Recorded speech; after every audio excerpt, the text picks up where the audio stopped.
नमस्कार, स्वागत है आपका। आप देख रहे हैं द न्यूज और मैं रानी गुप्ता आपके साथ। इस वक्त की बड़ी खबर सामने आ रही है राजस्थान में। आपको बता दें कि राजस्थान में भजनलाल शर्मा सरकार के पहले मंत्रिमंडल का विस्तार कर दिया गया है। दरअसल लगातार जब से चुनाव के नतीजे सामने आए थे और जब से भजनलाल शर्मा ने सीएम पद का पदभार संभाला था, उसके बाद से ही लगातार इस बात को लेकर के सस्पेंस बना हुआ था कि आखिर राजस्थान में वो कौन से विधायक होंगे जिन्हें मंत्री बनाया जाएगा और कैबिनेट में कितने मंत्री शुमार होंगे।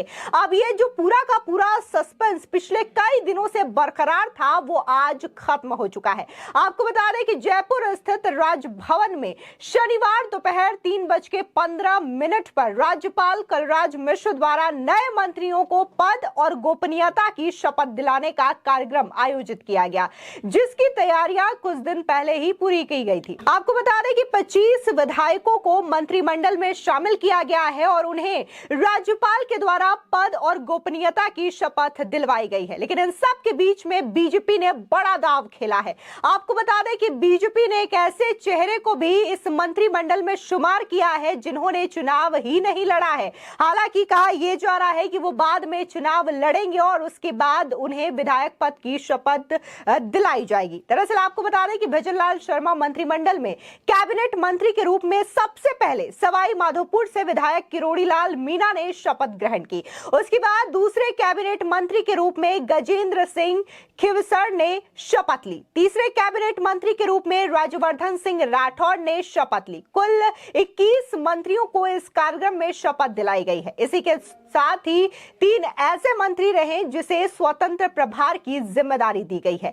आपको बता दें कि 15 दिसंबर को भजनलाल शर्मा ने बतौर मुख्यमंत्री तो दिया कुमारी और प्रेमचंद बैरवा ने बतौर उप मुख्यमंत्री का शपथ ग्रहण किया था। उसके बाद से ही लगातार ये सवाल लोगों के जहन में था कि आखिर भजनलाल शर्मा सरकार में पहला कैबिनेट विस्तार कौन होगा और कौन कौन से ऐसे चेहरे होंगे जिन्हें कैबिनेट में शुमार किया जाएगा, क्योंकि लगातार दिल्ली से लेकर के राजस्थान, जयपुर तमाम ऐसी बैठकें हो रही थी। कई बार जो है भजनलाल शर्मा अपने दोनों डेप्यूटी सीएम के साथ दिल्ली पहुंचे थे। उन्होंने बकायदा प्रधानमंत्री नरेंद्र मोदी, गृह मंत्री अमित शाह और इसी के साथ ही पार्टी के राष्ट्रीय अध्यक्ष जेपी नड्डा से मुलाकात की थी और उसके बाद देखने को मिला था कि कैसे 2-3 दिन में ही करीब 2 से 3 बार जो है भजनलाल शर्मा ने दिल्ली का चक्कर लगाया। उसके बाद लिस्ट में फाइनल मुहर लगी और आज जाकर के शपथ ग्रहण समारोह का आयोजन किया जाता है जयपुर स्थित राजभवन में। आपको बता दें कि झाबर सिंह खारा, हीरालाल नागर,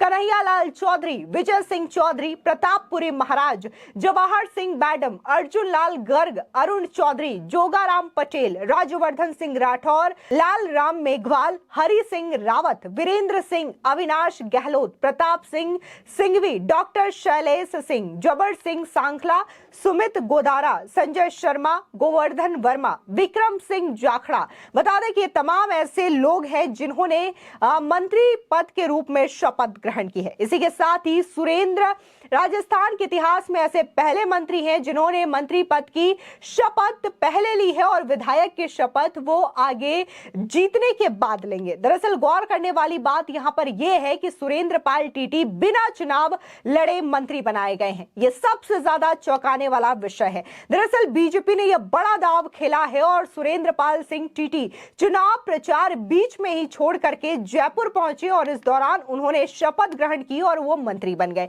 दरअसल वो श्रीकरणपुर में चुनाव प्रचार कर रहे थे और वहीं से वो चुनाव लड़के विधायक बनेंगे और इससे पहले ही उन्हें मंत्री बनाया जा चुका है। बता दें कि इस बार दरअसल देखने को मिला था कि कैसे हर बार की तरह ही 200 विधानसभा सीटों वाले राजस्थान में 199 सीटों पर ही चुनाव हुआ था और एक सीट को छोड़ दिया गया था। उसी सीट से अब सुरेंद्र पाल टीटी जो है वो चुनाव लड़ करके विधायक पद की शपथ ग्रहण करेंगे। इसी के साथ ही आपको बता दें कि संजय शर्मा, हीरालाल नागर, सुरेंद्र पाल टीटी और गौतम कुमार राज्य मंत्री स्वतंत्र प्रभार बनाए गए हैं। इसी के साथ ही जावर सिंह खर्रा भी राज्य मंत्री बनाए गए हैं। गौरतलब है कि राजस्थान में विधानसभा की 200 में से 199 सीटों के लिए 25 नवंबर को चुनाव हुए, जिसके बाद 3 दिसंबर को चुनावी नतीजे आते हैं और बीजेपी प्रचंड बहुमत हासिल कर राजस्थान में सरकार बनाती है और कांग्रेस, जो कि पिछले बार सरकार बना रखी थी और अशोक गहलोत का शासन हुआ करता था, इस बार अशोक गहलोत और कांग्रेस पार्टी को मुंह की खानी पड़ी और करारी शिकस्त का सामना करना पड़ा। लेकिन इन सब के बीच में लगातार जिन सवालों का जवाब लोग ढूंढ रहे थे कि आखिर राजस्थान में मंत्रिमंडल विस्तार कब होगा, कौन कौन से नए चेहरे होंगे, इन तमाम चीजों पर आज फाइनल मुहर लग चुकी है। और अब जिस तरीके से भजनलाल शर्मा जो है एक के बाद एक एक्शन ले रहे हैं, तो ऐसे में लोगों को यह देखना है कि जब ये कैबिनेट का पूरी तरीके से विस्तार हो जाएगा, अलग अलग विभाग डिवाइड हो जाएंगे, तो इसके बाद कौन सा मंत्री किस तरीके से एक्शन लेता है, और फिर चाहे वो राज्य के सीएम हो या फिर डेप्यूटी सीएम हो, क्योंकि यहाँ पर जो जातिगत समीकरण है बड़े ही ध्यान से बिठाया गया है। बता दें कि सीएम जो है वो यहाँ पर एक ब्राह्मण चेहरा है। इसी के साथ ही डेप्यूटी सीएम की बात करें तो यहाँ पर ओबीसी और राजपूत को ध्यान में रखा गया है। इसी के साथ ही अगर मंत्रियों की बात करें जो कैबिनेट में है और स्वतंत्र प्रभार मंत्री हैं, उनको भी बकायदा चुन चुनकर यहां पर चेहरे लाए गए हैं ताकि पूरी तरीके से जातिगत समीकरण यहां पर स्थापित किया जा सके। इसमें जाट भी है, राजपूत भी है, तमाम ऐसे समीकरण बिठाने की बीजेपी ने भरपूर तरीके से कोशिश की है और यही जो जातिगत समीकरण का असर है वो हमें मध्य प्रदेश में भी देखने को मिला, छत्तीसगढ़ में भी देखने को मिला। जब वहां पर भी सीएम पद और डेप्यूटी सीएम पद लोगों ने संभाला तो लोगों ने उम्मीद नहीं की थी कि कोई नया चेहरा होगा जो कि वहां पर सीएम के पद के तौर पर शपथ ग्रहण करेगा। लेकिन बीजेपी ने जाहिर तौर पर चुनावी नतीजे आने के बाद सभी को चौंकाए और पुराने जितने भी चेहरे रहे तीनों ही राज्यों में, फिर चाहे वो राजस्थान में वसुंधरा राजे हों या फिर मध्य प्रदेश में मामा शिवराज सिंह चौहान या फिर छत्तीसगढ़ में डॉक्टर रमन सिंह रहे हों, इन तीनों को ही बीजेपी ने अगली बार सीएम नहीं बनाया बल्कि उनके जगह पर एक नए चेहरे को मौका दिया और ये तीनों ही जो चेहरे हैं वो अपने अपने लेवल पर काम करते हुए नजर आ रहे हैं।